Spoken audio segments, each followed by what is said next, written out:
Hi, my name is Gage Perkins, and I've been brought on to build a prop for Super Mario Sunshine the Musical. So for the last 9 months, I've been working on this.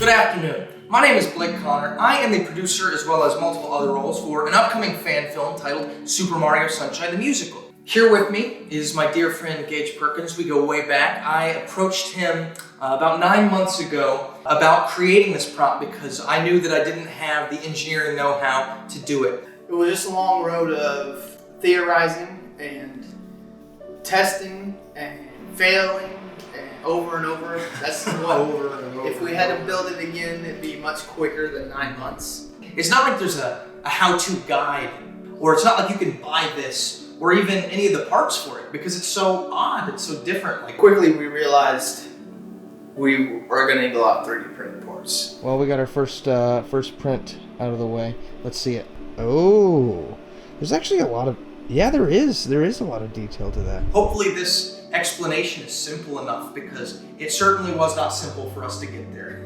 Why don't we dive into a little bit of the specifics, shall we? So I'm essentially removing the hood of this whole operation. Here's a big thing that you don't think about. This actually weighs a lot more than you think. Just this piece right here. This was a several day print. So what we ran into was it was so off balance it wanted to droop.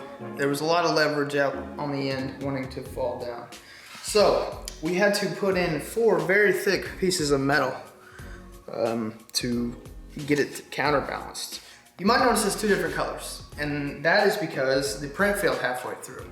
The problem is that we ran out of filament. I came up with an idea. I was able to measure the height of this and then go into the manual G code on the computer. And G code is the language of a CNC machine. It is like coordinates for cutting or printing in this case, and so on.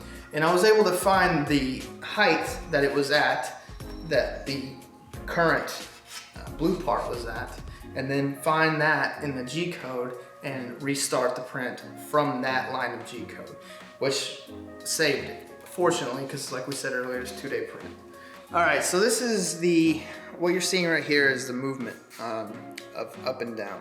We actually had a drill motor set up in here originally that we were going to use. And the trouble with the drill motor was it's a variable speed, so it started way too fast. You want a very slow motor. Typically, you can find motors that are 5,000 RPM, 5,000 revolutions per minute. Do you understand how insanely fast that would be? If this head tried to rotate at 5,000 revolutions per minute, it would snap clean off in a millisecond. Right. Like that's how insane that would be. So Gage goes through the trouble of designing a planetary gear system, which is essentially 3 gears surrounding one that slow it down in dumbed down terms. He goes through all this trouble, that doesn't slow it down enough. And so finally we just found a slow motor. This is the motor that we ended up settling on. It is a 10 RPM motor, and it has a 3D printed gear on the end of it, and it is smaller than the gear that's attached to the shaft. And that was done for speed reasons and power reasons. So as you can see, the gears mesh. The motor moves slightly faster than the head actually moves. And that's because of that gear reduction there. But that also gives us a power advantage.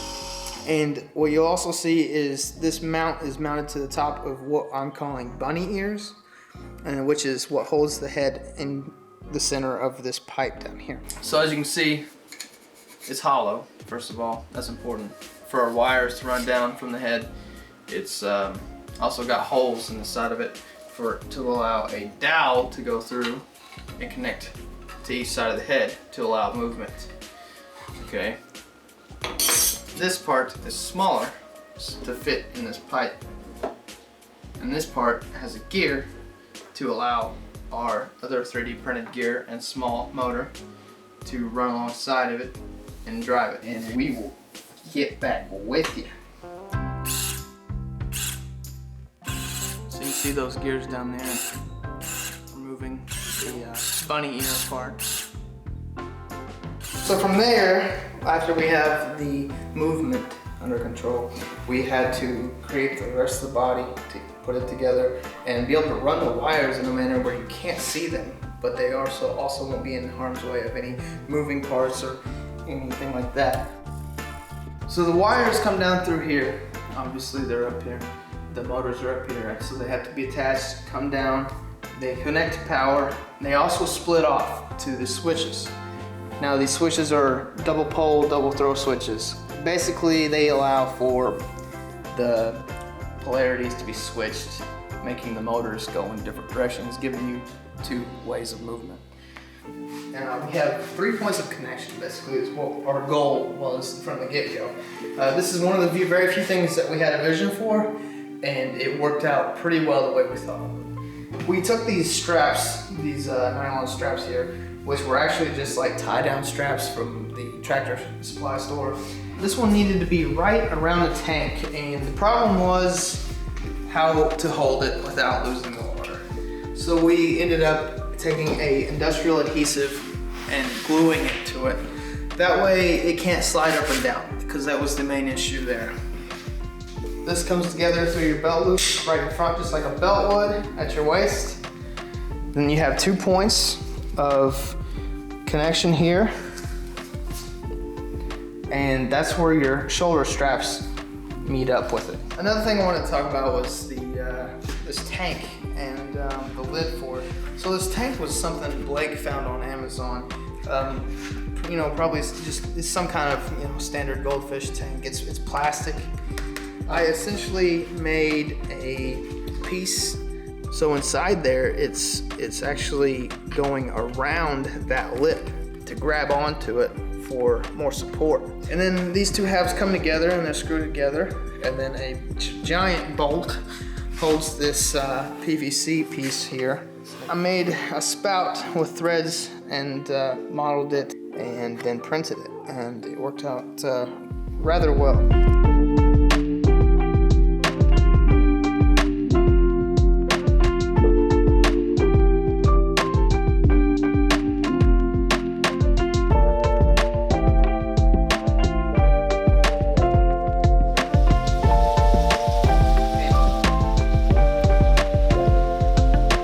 A lot of engineering, and we finally have a flood that turns. You know, the thing about this documentary that's going to be interesting is there's going to be a dynamic hair growth for me. I look very different now.